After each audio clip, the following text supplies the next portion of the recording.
Good evening. This meeting of the East Ridge Planning Commission for July 1st, 2024 will now come to order. If I could get a roll call, please. Chairperson Tuggle, Here. Vice Chairperson Howe, Here. Commission Member Cornelius, Here. Commission Member Williams, Here. Commission Member Witt. Here.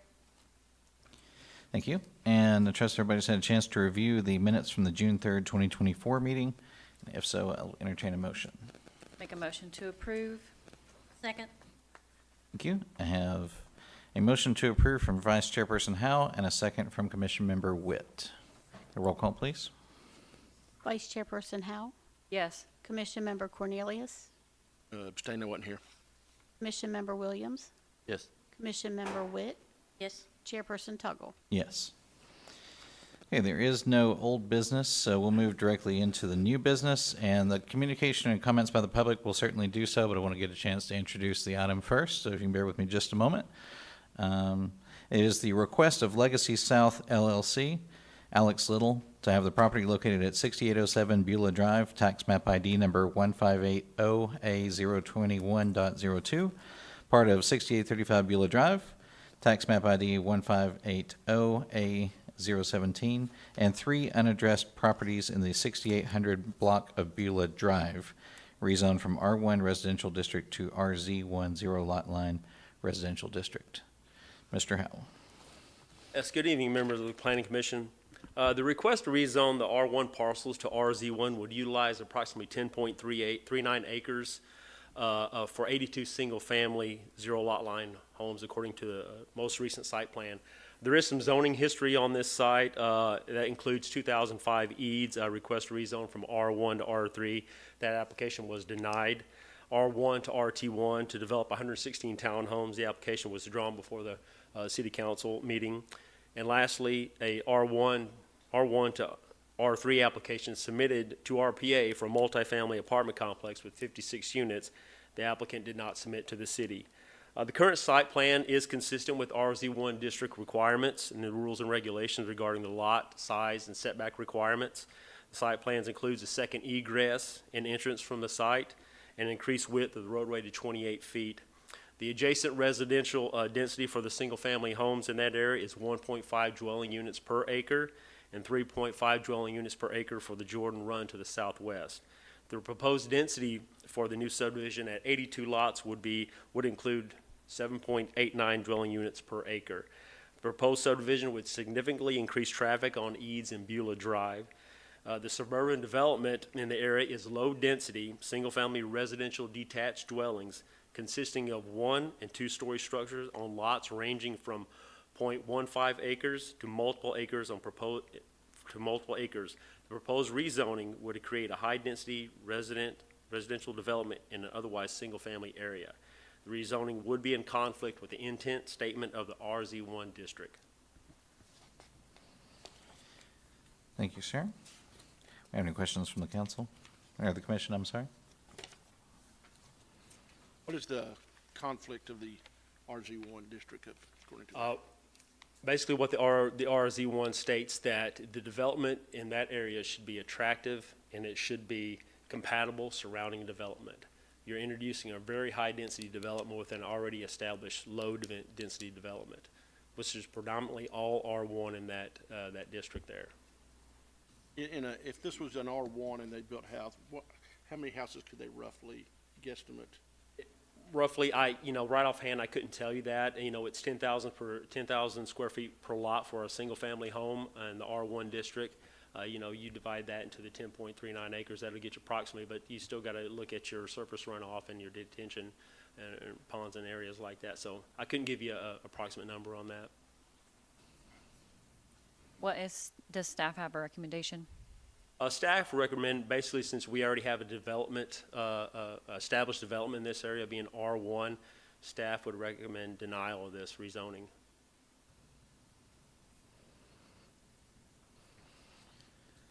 All right.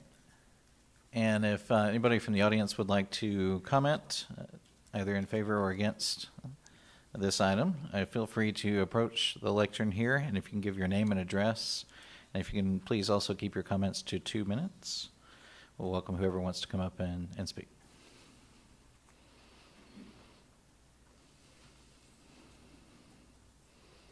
We have two takers, so go ahead. Good evening. Name and address, please. Charlotte Gray, 203 Eade Street. We're adjacent to the property. And I've been here before, so you basically know what I'm going to say. I continue to prefer the low density, like it's already zoned. I was going to thank Mr. Murdaco for telling us that they were adding a third pond down in the southwest corner, which would help alleviate some of the water problems for us. But there are potential problems with that also. And I kind of question why it took them so long with the topography of the area for them to decide they needed something down in that corner. And also, in my research, I found out that they have an F rating with the Better Business Bureau in Nashville. I don't quite know why. I did not do in-depth research on that, but I kind of wondered about that.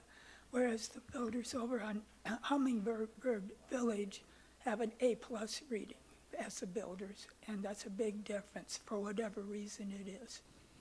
That's about it. Thank you, ma'am.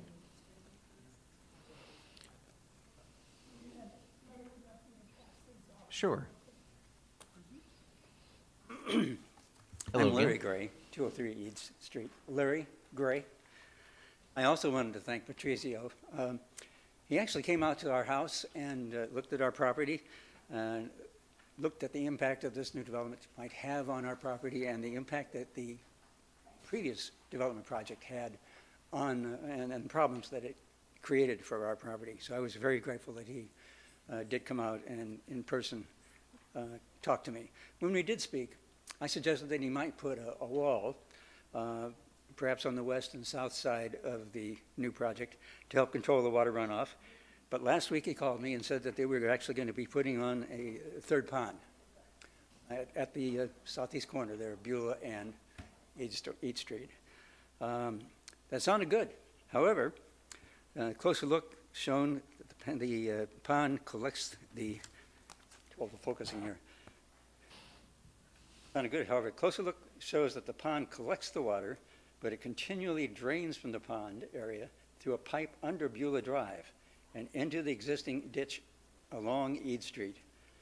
And I gave you some photos that you could see that we took to actually show you that.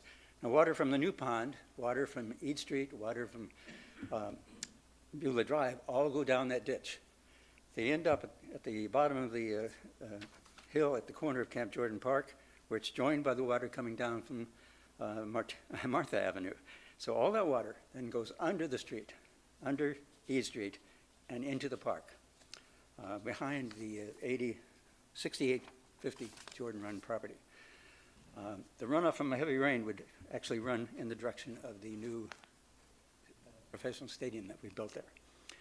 That also means that the city might have to need to fix and maintain the ditch, and it may require a water catch or a pond in the park to avoid water running into the soccer fields. Something to think about for the it seems that shows here, one of his strategies for getting approval for this project is based on an old cliche. After telling me that he created the pond just for me, he then asked me twice if I would write a letter for members of the commission saying I approved the project. I guess he had forgotten that I originally proposed in my 5-page letter to you about 4 months ago, a third pond. Remember that? I sent you a 5-page letter. I remember. If you recall, when ponds were discussed in the community meeting, Patrizio argued with me that the water would run uphill in their pipes and a third pond was not needed. In my opinion, my 5 pages of reasons and questions have not been adequately answered and to make an informed decision. So after coming to 4 meetings already, I still don't know much about Legacy South.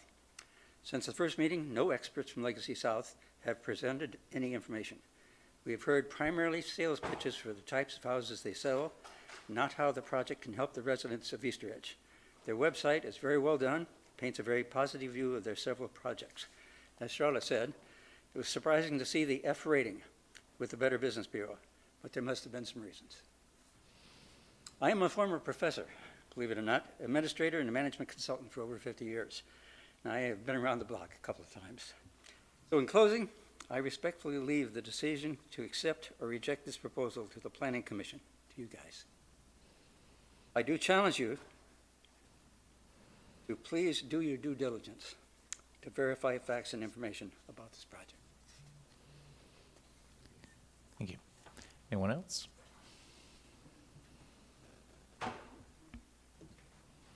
Good evening. If you can give your name and address, please. Yes, my name is LeBron Meadows.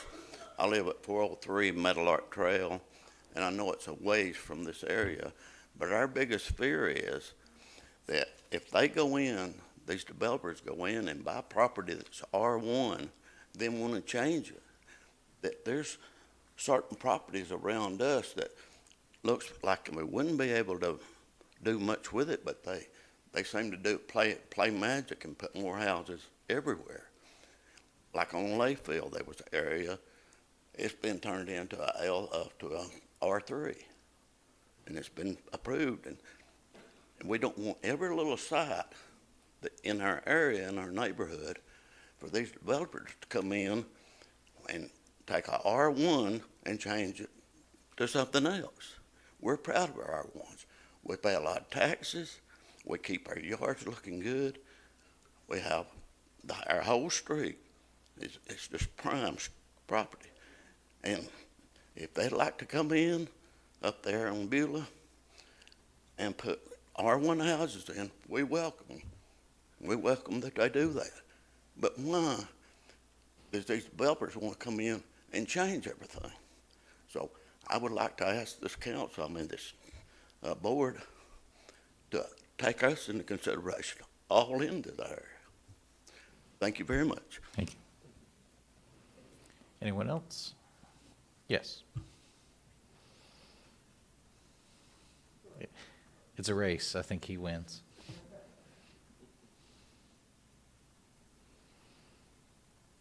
My wife said, I can't hear thunder. She said, I can't hear thunder, but maybe you can hear me. Fair enough. If you don't mind giving your name and address and then begin the thunder. Let me put my glasses on. My name is Philip Osborne.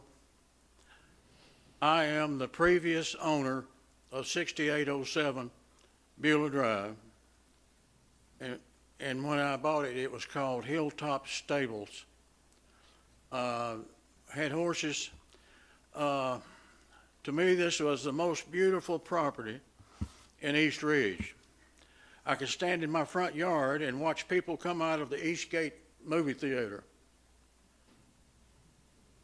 I loved that property. And this land was a beautiful horse farm called Hilltop Stables. I purchased this land when I was 30 years old, and I wasn't going to tell this, but I will be 80 years old in October. So the Lord has blessed me. Over the last 50 years, there has been an incredible amount of progress and growth within East Ridge, and I know many families today would love to live in the Camp Jordan neighborhood and utilize all of the great things this area has to offer, including all of the sports and activities at Camp Jordan. And I know I loved it, but sometimes you have to, when you get a certain age, you got to move on. And I knew in my heart it was time to sell this property. A nice new neighborhood will offset the apartments that mistakenly got put in 2005. I won't name the name, but you probably know, right next door to me. And it will also bring higher income families to the area and more tax dollars. Thank you. Thank you. And perfectly at 2 minutes. I really appreciate that. And yes, sir. Good evening. Good evening. My name's Jonathan Crow, live at 336 Cedar Glen Circle, so a couple blocks down from the proposed development. I've lived in Camp Jordan my whole life essentially, and then I bought a house because I wanted to continue living in Camp Jordan. There's been a lot of great developments recently with businesses in the area, but as far as the housing, some of it's going by the wayside. It's not kept up as nice as it was when I was a kid, and I would love to see some new development in the area. And to piggyback off what that gentleman said, it just opens up more opportunities. There's been a housing shortage nationwide for the last couple of years, and I think it just opens up opportunities for more people to come enjoy Camp Jordan. It brings more money into the area, more tax dollars to the city. So I'm definitely in support of some new development in the area, new houses. Great, thank you. Anyone else? Yes, sir. My name's Stephen King, 185 North Sweetbriar. I'm going to piggyback off those two gentlemen because I was here last meeting, told you how much I love Camp Jordan, all with Mr. Osborne on that being an opportunity. I'm going to give you a little quick history with my history with the commission and the city of East Ridge. I had a buddy of mine 25 years ago. I said, dude, I'm a barber. I hear from politicians to janitors. I hear everybody. I said, I got this dude who's going to sell a horse farm off Frawley. We need to hit that property. And I said, we can make our dream neighborhood. Me and Terry Enos, we're going to put a whole bunch of big old homes that competed with Harris Hills and everything else, nowhere near the houses that are on that property now. But Terry said, dude, can't happen. City's never going to approve it. Way too many cars, way too much traffic, way too many houses. So let it go. Later, I ran for city council. I ran on the Board of Tariff Act. That was my economic growth development for the city of East Ridge. I lost. But what I've seen and what I'm afraid of, the same as Mr. Osborne with the for non-mentioned apartment complex. So council members come and go. Elderly people come and go, whether they just got old and moved off somewhere else or they died off. And at that time, you'll see new members and new neighbors vote a different way. And what I had planned, try to get Terry involved in it, would have been so much better than the development that is there right now. But 20 years later, you got 100 more houses than we would have ever put on that piece of property that was a farm. I'm afraid for East Ridge, having lower income apartments. I'm all around town. They're doing it everywhere. They're throwing up freaking apartments everywhere. That's not East Ridge. I mean, East Ridge should be families, and they should, especially around Camp Jordan. And I'm afraid that what's going to happen if y'all can't work something out with this and to bring some homes in there, that ultimately down the road, when some people either leave the city council or the commission changes or the neighbors move on, that at some point somebody's going to get that property that just wants to throw up a bunch of low-income apartments to get their government Section 8 checks. And that's my fear, and that's why I've showed up twice, because I love East Ridge, and I would hate to see more of that into East Ridge. But as you people work in the government, you completely understand there's some things that push government, and I would hate to see this opportunity go and then fall into a situation where you got 200 apartments that are mostly paid for by subsidy checks from the government. Sure. That's my fear. Thank you. Thank you. Although we are unfortunately volunteers, but I understand your point. Yes, and go ahead.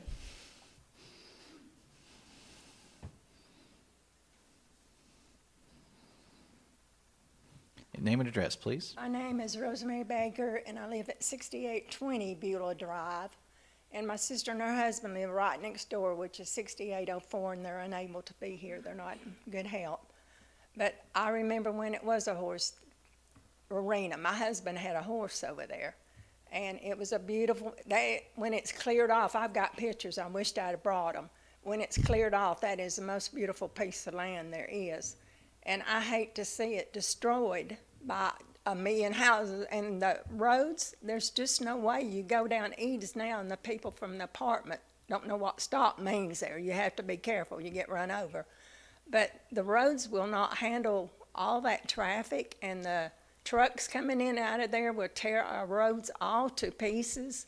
And I'm like the guy, I'd like to see something like maybe Jordan Run or something, and there's some nice houses. It's a beautiful, beautiful piece of property, like I said, when it's cleared off, and I would love to see something, if they have to do something, something nice go in there instead of trying to destroy our neighborhood, which would happen if they put low-income housing in there or whatever. And I would love to see something really nice. I've lived on the same property since I was 3 years old. So I've lived out there that long. My dad bought the property when I was 3. And like I said, it was a beautiful piece of property, and I just hate to see it destroyed and ruin our neighborhood. Thank you. Thank you. Thank you. Yes, ma'am.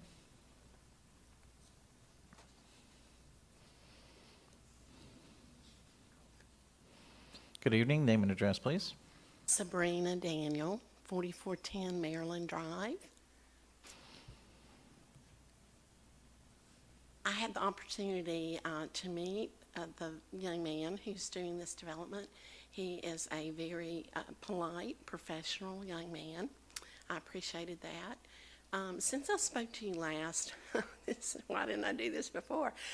I'm not near Beulah, but I went down to Frawley and got on Beulah and drove up and drove all the way to the next street that perpendiculars. And my greatest concern is that 81 and 81 is 162, and almost every family has 2 cars. Those roads will not tolerate 162 more cars. Needless to say, it's going to tear up the property that most people have lived there on a very long time.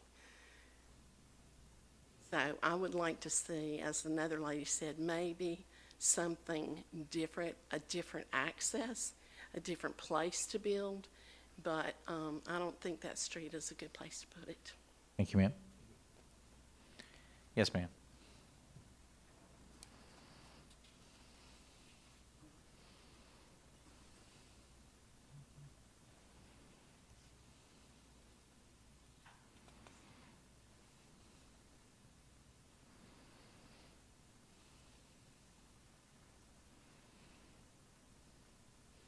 Good evening. If you can give your name and address, please.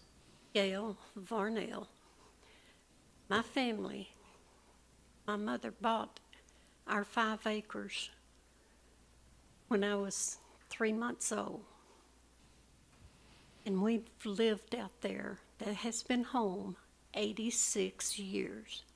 We were there when Rosemary and her father bought their property. Very good friends. If homes were built, not houses, there's a difference between a home and a house. A home is a residence that you want to stay in, not moving in and out constantly, people coming and going, which is what is going on now. We get all of the discarded animals. We have a family of skunks, white skunks, there now. And that's not fun. But as everybody else has said, roads will not handle all of that. The road didn't even come to our house when we moved out there. It has been put in since then. And if, like I said, if homes were built, would be different, enough to hold a family and have a little bit more property than 5 foot on either side of their house. That's ridiculous. None of you, I know, would volunteer to live in a house out there that would be put up. I guarantee you, you wouldn't want to live there. Because you cannot pass on half of the roads. It just won't hold the cars. And it won't hold up to the construction vehicles that come out there. It'll never last. Y'all have a good Thank you, evening. ma'am. Would you mind giving your address for her, please? 85 Frawley Road. Thank you. Didn't realize we shared the same skunk family, so nice to meet you. Anyone else? Yep. I think a lot of us share the same skunks. I recognize that description. Yes, ma'am.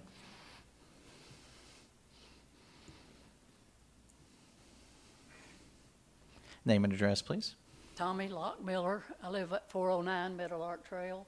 Thank you. And there's a lot in front of me, a lot beside me, a lot behind me. And there are R1 lots, but I'm afraid if you start this rezoning, that it'll start impacting all neighborhoods. All the people that want to get out there will try to come in and buy up these lots and rezone them. And I just want you to know that I am totally against that rezoning up there. It should be, as they say, family houses, 10,000 square feet, which is in all those neighborhoods out to most of it. Is that the way it is? Mm-hmm. Thank you. Anyone else? Okay. Any further comments, questions? Is there anybody here from the applicant? Yes. Would you like to come up and speak?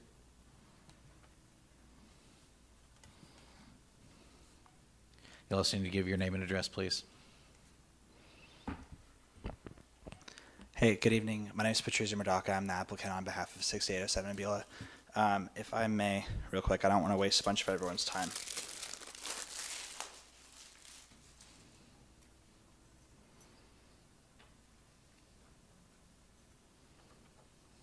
Thank you.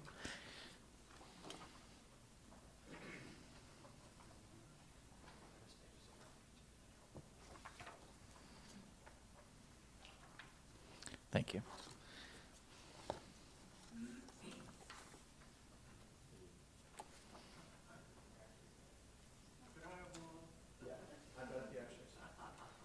I think it'd probably be easier if you set them on the lectern and let people come and grab as they may.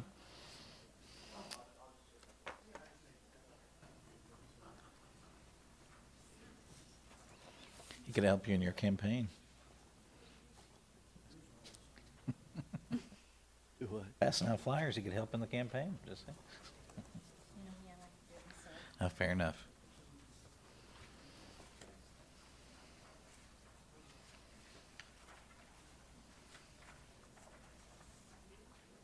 Thanks for affording me the time for that. Sure. I, one, greatly appreciate the time to speak to all of you and the communication that we've had in these meetings and the community meetings we've hosted. Personally, I'd like to start over. I really would. I feel like we've gotten so far from the truth here. I want to respect the words that have been spoken. But I feel like my company and our project and our homes that we build have become this straw man and the face of development as a whole and all the problems. And I'm not saying there hasn't been problems. If someone knows about irresponsible development and its problems, it would be someone from Nashville, right? Like, in absolutely no disrespect to Eastridge and its development, Nashville has seen all the problems that Eastridge has seen or could imagine 20 years ago in terms of irresponsible developers. The term low-income housing was used, inaccurate. With current mortgage rates and the prices of the homes that we'll be selling, the combined household income of our buyers would need to be $120,000 to $130,000. If that's low-income housing, then I need to move. I need to go to a different country or something if that's low-income housing. The term destroying our neighborhood, again, I don't understand. We have a housing shortage. I don't understand how inviting more families to live in a neighborhood is destroying a neighborhood. The term home versus house, I don't want to disrespect the voice of any of these people who have spoken, but with full respect, it's not anyone's individual right to say what defines a home versus a house. I think, there's not a single person, I looked around, there's not a single person in this room who's of color.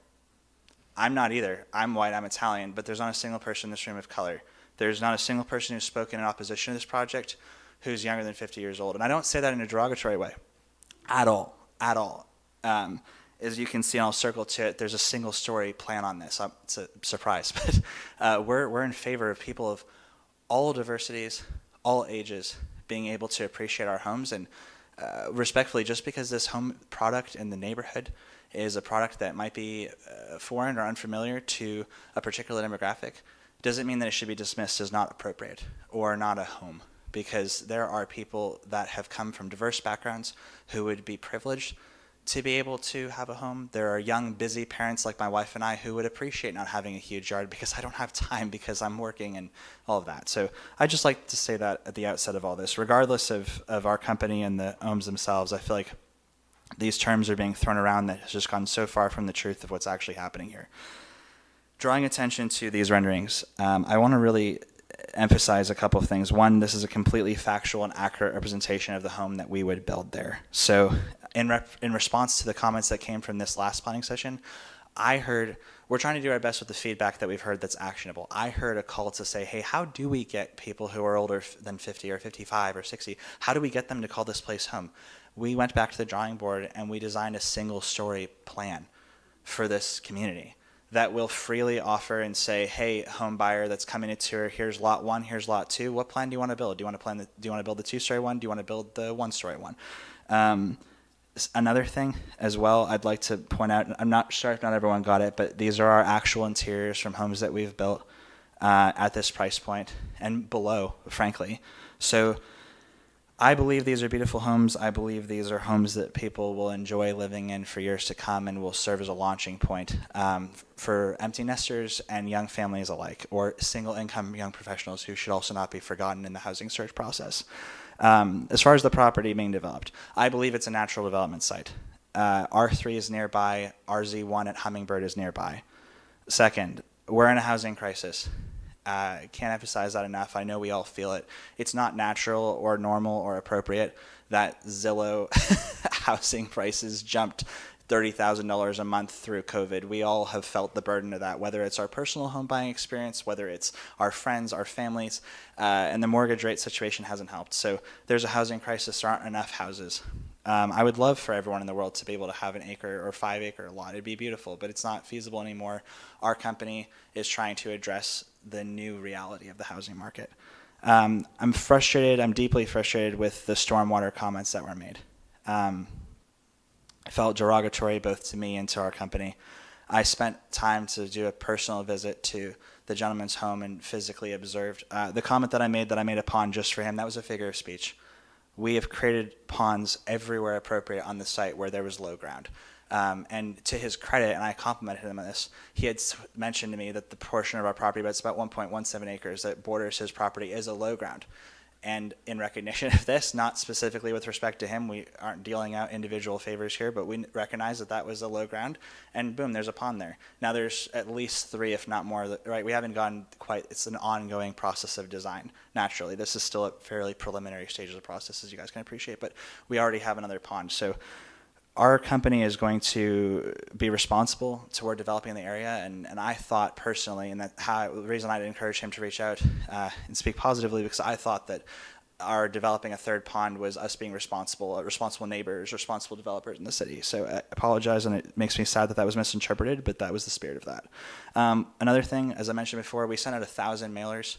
Again, no disrespect to the voices that are here, but no one happy with this development or tolerable to this development is going to take out time of their evening with their families to come and speak. I appreciate the people who did speak positively, but I would like those people not to be forgotten, the people who have received information about this project and are at worst agnostic or maybe even in support and just didn't take the time to show up. I feel like their voices should be noted.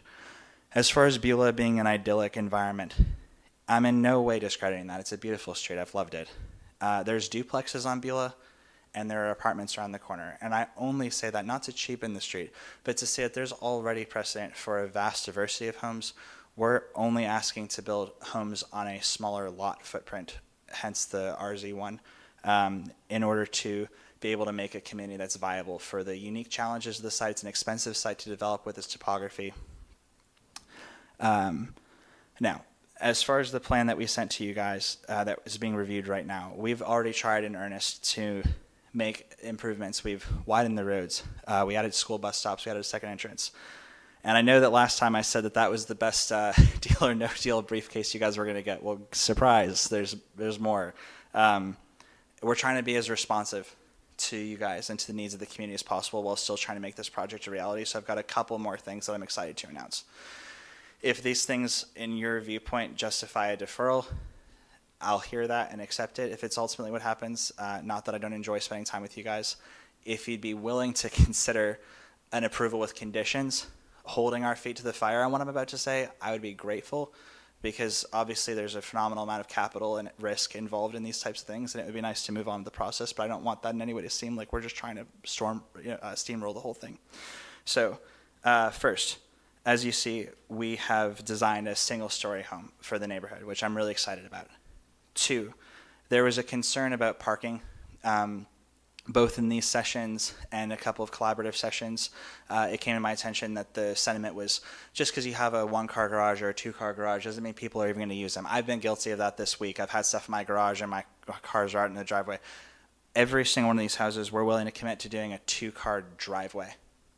So pouring a requisite amount of concrete such that there would be a 2-car driveway. And I feel like that would help the overall livability of the community. There were concerns about people parking on the street and the overall, you're driving through the neighborhood and it feels congested. So to me, I thought that was an important step forward to creating a beautiful neighborhood that people are going to be proud to drive through. And then lastly, and I hope this blows y'all's minds, I really do, we have added to the parcel assembly a parcel on the back side of the property that has frontage on Frawley Road. So in doing so, we would be willing to eliminate one of the Beulah entrances and exits, retain a Beulah driveway, entry and exit, and then add to the project a Frawley Road, entry and exit.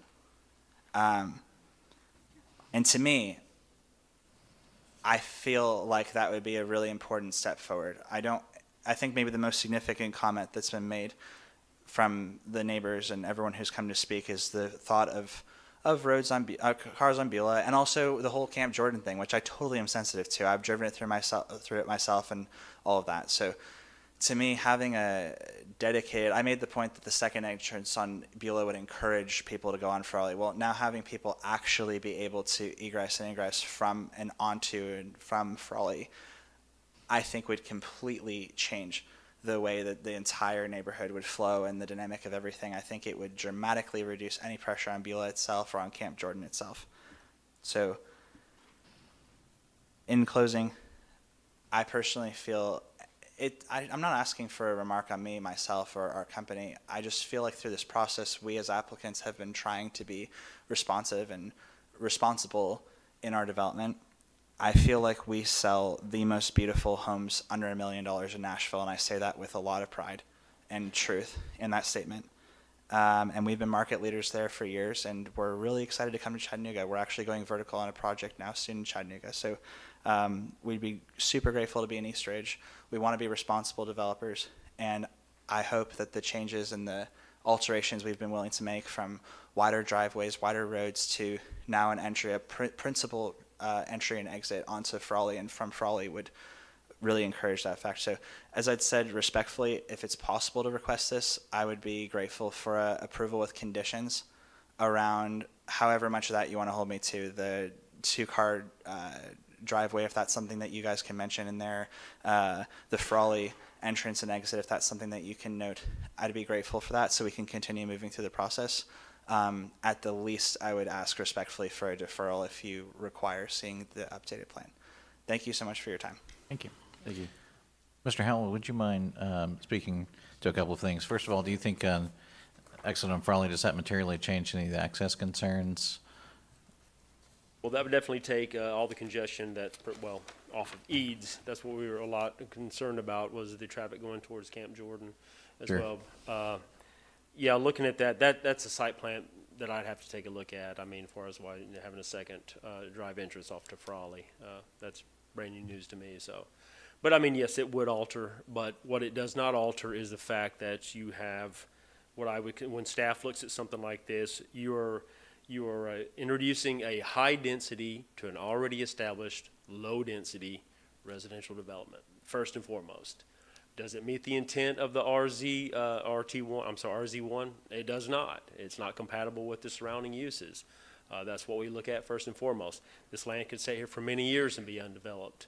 I think you've heard a lot from the citizens tonight that, single-family homes at 10,000 square feet would be more compatible with the area, which it's already zoned for. It's correct zone for that right now, which will be low density, which like I said, the neighborhood already is, so.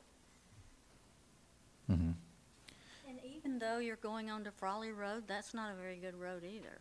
So, I don't know where this, like I said, this is news to me. I don't know where the attachment to Frawley would happen at, so. And in the interest of not creating another meeting, if this is something, if there were restrictions, this is something you could review before it goes to the council for its readings, and you could give staff feedback to the council. That's Right. correct, yes. If this body wanted to place some conditions on this to move forward to city council, whether it be a denial from this body, and they could still move forward to city council with, your recommendations or not at this Right. point. It sounded like you were going to say something. Yes, I am. Go ahead. So, my thoughts, looking at the development and seeing these renderings, I don't disagree that they look like beautiful homes. I applaud you in Legacy South for your dedication to try to work with the citizens, the residents, to come together with a compromise, and adding a second entrance, and now hearing that it's going to be on Frawley Road, it is great. We had some health safety issues with the single entrance. So you were able to get two entrances on Beulah. Now I hear there's one on Frawley. I still think the preferred method most people are going to leave, if this was approved, is still going to be out Eads and through Camp Jordan, the easiest, fastest access to the interstate and to all the amenities there, which is going to be congestion for Jordan Run, congestion for Camp Jordan. I know you've like I said, you've done great working to try to resolve some of these issues and concerns. Now you have a bus stop, you've done wider roads interior. However, as I've mentioned to you multiple times, I have concerns with the high density, and I've asked if you could reduce the number of houses to get that density down. And I understand that you can't due to your finances or due to the market. The council approved back in February of this year a resolution that states that they desire to protect the R1 zoned single-family residential neighborhoods from and against congestion and or excessive concentration of multifamily developments, which will increase the population, the traffic, and the character and the traditional of a single-family residential neighborhood. And I supported that then, and I continue to support that. I again appreciate your dedication and your work, but at this point, I still cannot. I still not going to approve this for my vote. Although to clarify, this would be just single family, right? RT1 would be just single family. It's just zero lot lines. Zero lot lines still. Be high density. It's still right. a 7.89 density, where Jordan Run is 3.5, and of course the others, they mentioned was 1.5 in the area. So, Sure. If this body decides they'd like to defer, I think we're still dealing with the density issue regardless of any future enhancements. But if anyone has any other comments, or I'll be happy to make a motion.